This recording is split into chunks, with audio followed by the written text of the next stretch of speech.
I like the religion that teaches liberty, equality and fraternity.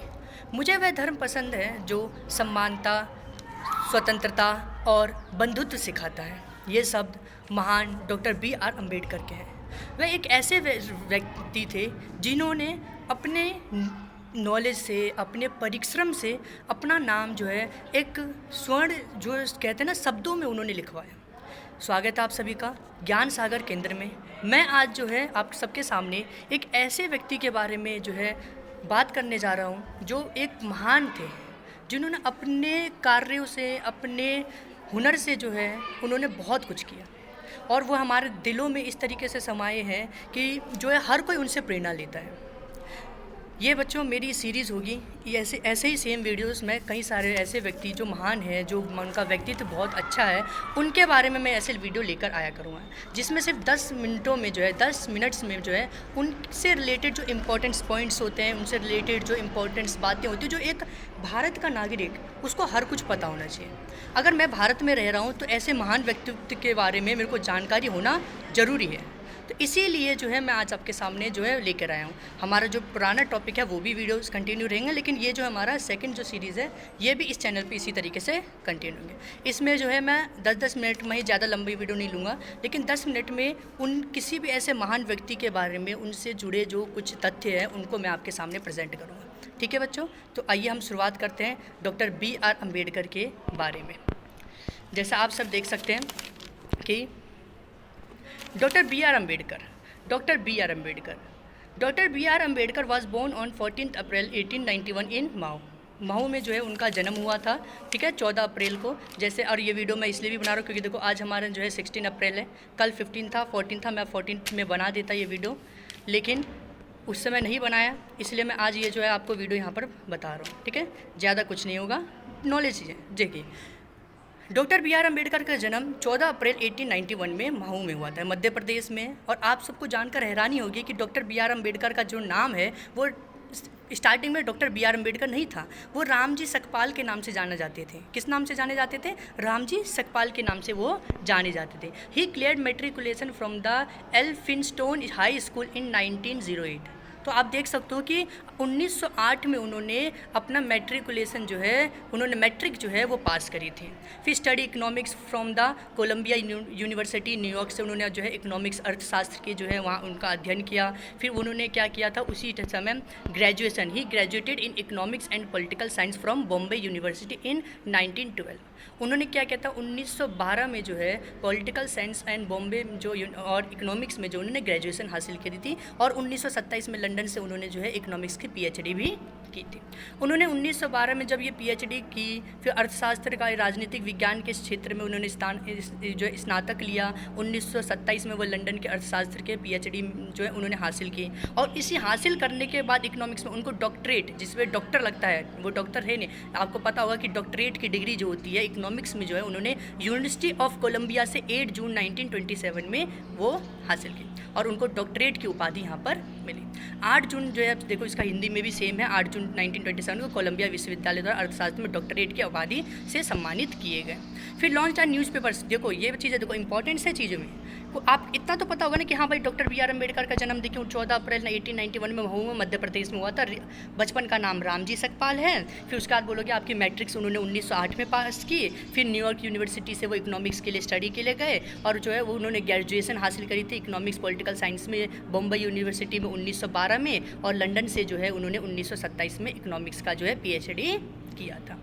देख सकते हो कितनी लगातार रुक नहीं रहे हैं, पढ़ते जा रहे हैं, करते जा रहे हैं। फिर उसी बात देखो उनको डॉक्टरेट की डिग्री से जो है जो अवॉर्डेड किया गया था, सम्मानित किया गया था। उन्होंने अपना खुद का एक न्यूज़पेपर लॉन्च किया था जिसका था जो था मुख्य नायका 1920 में जो मुख्य नायका जो नाम से एक अखबार की शुरुआत की थी उन्होंने स्वतंत्र भारत के पहले कानून मंत्री। तब देखो कितने महान पुरुष हैं, चाहते तो वो जो लंदन में, अमेरिका में बड़े बड़े जो है पोस्ट पे वहाँ पर जॉब कर सकते थे, कई काफ़ी अच्छी सैलरी पे वो ले सकते थे, कोई प्रॉब्लम नहीं होती थी, उनको अच्छे खासे जॉब यहाँ पर अपॉर्चुनिटी मिली थी। बट नहीं, वह अपने लिए कुछ करना चाहते थे, अपने समुदाय के लिए कुछ करना चाहते थे, जिसके कारण से उन्होंने जो है एक कठिन रास्ता चुना, और उस कठिन रास्ता पे वो कामयाब भी हुए। और देखो बेशक गांधी जी से चाहे कांग्रेस पार्टी से उनके हमेशा मन मुटाव रहे हैं किसी भी तथ्य को लेकर, किसी भी विषय को लेकर, फिर भी वह स्वतंत्र भारत के पहले कानून मंत्री के रूप में नियुक्त किए गए। He was appointed as the first law minister of independent India. ठीक है, फिर उसके बाद देखो, he was made the chairman of the constitution drafting committee and consider as the chief architect of Indian constitution और फादर ऑफ इंडियन कॉन्स्टिट्यूशन। देखो क्या है, वो चेयरमैन थे ड्राफ्टिंग कमेटी, जिसको एक संविधान का प्रारूप तैयार करने के लिए काम दिया गया था, एक ड्राफ्ट तैयार करने के उनको जो है काम दिया था, उसके ये चेयरमैन थे। सोचो कितने बड़े पद पे गए, और उन्होंने ही भारत का संविधान जो है लिखने में मदद की थी।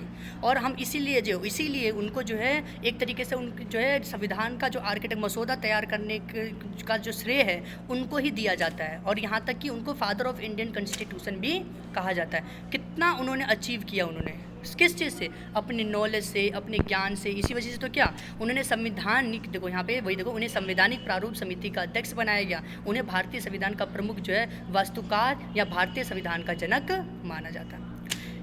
फिर देखें उनके बाद में ऐसे ही, ये तो नहीं है कि सारे जो भी कोई भी आप जो सक्सेस हासिल करोगे उसको आपको कामयाबी मिलेगी ही मिलेगी। उसके लिए बहुत परिश्रम की करना पड़ता है, और वही परिश्रम जो है उनको यहाँ पर करना पड़ा। देखा बच्चों आपने, तो देखो कोई भी चीज़ जो है उनको, कोई भी अगर कार्य करता है तो इतनी आसानी से नहीं होता है। वो उन्होंने क्या किया था, वो जो है अस्पृश्य के लिए जो वहाँ पे अपने वो एक तरीके से क्या है देखो, वो महर जाति के थे। आपको मैं थोड़ा सा और बैकग्राउंड बताता हूँ, ज़्यादा टाइम का नहीं, अभी देखिए आप वीडियो 6 मिनट की भी हुई है, ज़्यादा आपको नहीं। क्या हुआ था, उनका महर जो एक तरीके से जाति होती है, महर जो होता है महार जाति, उसमें इनका जन्म हुआ था। आपको मैं थोड़ा सा इसका बैकग्राउंड बचपन में लेकर चलता हूँ। देखो क्या हुआ था कि उनका महार परिवार में उनका जन्म हुआ, और वह उनका पिता के नाम, जो उनके पिता का नाम यहाँ पर था रामजी, जो है रामजी मलूजी, हाँ रामजी मलूजी सकपाल उनके पिता का नाम था, और माता का नाम था भीमाबाई। माता का क्या नाम था, भीमाबाई। अब मैं आपको बताता हूँ, देखो डॉक्टर बी आर अम्बेडकर का नाम अम्बेडकर नहीं था, मतलब अम्बेडकर सरनेम नहीं था उनका। वो तो एक देशवत ब्राह्मण उनके गांव में रहते थे, शिक्षक जो क्या नाम, महादेव अम्बेडकर उनका नाम था। उनसे वो महादेव अम्बेडकर उनको बहुत ज़्यादा स्नेह करते थे, और उन्हीं से जो है प्रेरित होकर उन्होंने क्या अपना जो है सकपाल सरनेम हटा के अम्बेडकर अपना नाम रख लिया। फिर अम्बेडकर नाम रख लिया उन्होंने। अम्बेडकर रखने के बाद उनको जो, और अम्बेडकर शब्द कहाँ से आया था, तो उनका एक गाँव है, ठीक है, उनके जो एक गाँव थे उनके यहाँ से, गाँव का नाम था अम्बावड़े।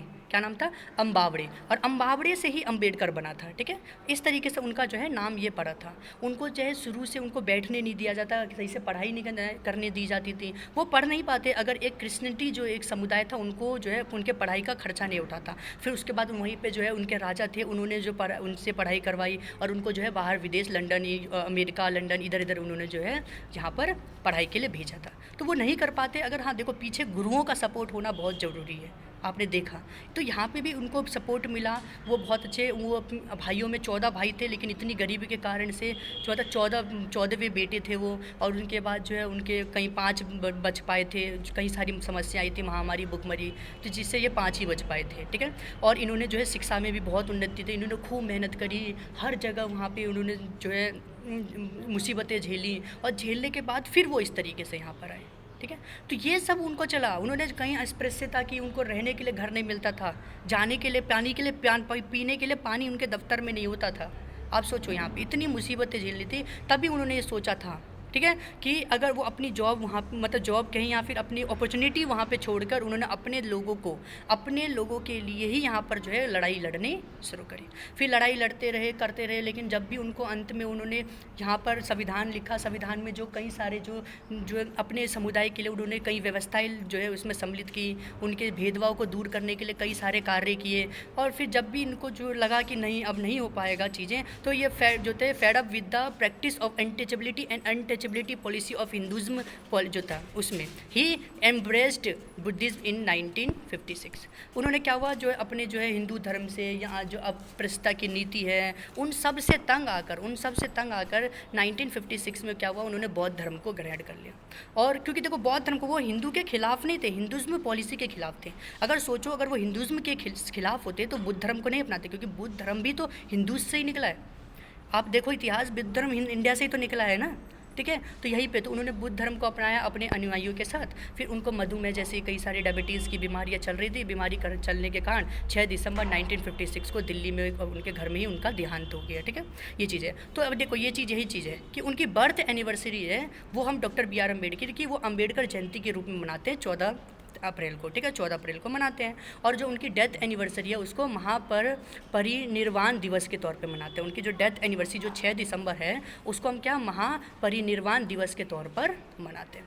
ये थे हमारे वो महान पुरुष, ठीक है। इनसे आप सबको बच्चों बहुत कुछ सीखना चाहिए, किस तरीके से अपने देखो ये कुछ भी अगर कर पाएँ तो अपने ज्ञान के वजह से कर पाएँ। किसके वजह से कर पाएँ? ज्ञान के वजह से कर पाएँ। बिना ज्ञान के ये कुछ नहीं कर सकते थे। इसीलिए आपको अपना हथियार क्या बनाना है? ज्ञान बनाना है। अगर आपने अपना हथियार ज्ञान बना लिया तो दुनिया की कोई भी ऐसी ताकत नहीं है जो आपको सक्सेस से नहीं रोक सकती, ठीक है, मतलब सक्सेस पे रोक सकती है। आप हमेशा कामयाब होंगे। सक्सेस के पीछे आपका कोई नहीं आ पाएगा। आपको खुद ही कामयाब बनना है और उसके लिए आपको हथियार क्या बनाना है? अपनी पढ़ाई बनानी है। उस हद तक कामयाब बनो कि आपको गिराने वाले जो है अपने हर एक प्रयास कर जाए लेकिन आपको गिरा ना सके, ठीक है बच्चों। इसी के साथ मैं धन्यवाद करता हूँ आप सबका, थैंक यू करता हूँ कि आप इसी तरीके से मुझे सपोर्ट करो। मेरे चैनल को आप शेयर, सब्सक्राइब और लाइक कीजिए, ठीक है, ऐसे करिए। और मैं आपको एक और चीज़ बता देता हूँ कि इसी तरीके की आपको कई सारी वीडियोस मिलेंगी और इस 10-10 मिनट में हम उनसे जुड़े जीवन से जुड़े उनके महत्वपूर्ण तथ्यों को समझते रहेंगे, ठीक है बच्चों। तो मिलते हैं नेक्स्ट वीडियो में किसी नेक्स्ट टॉपिक के साथ।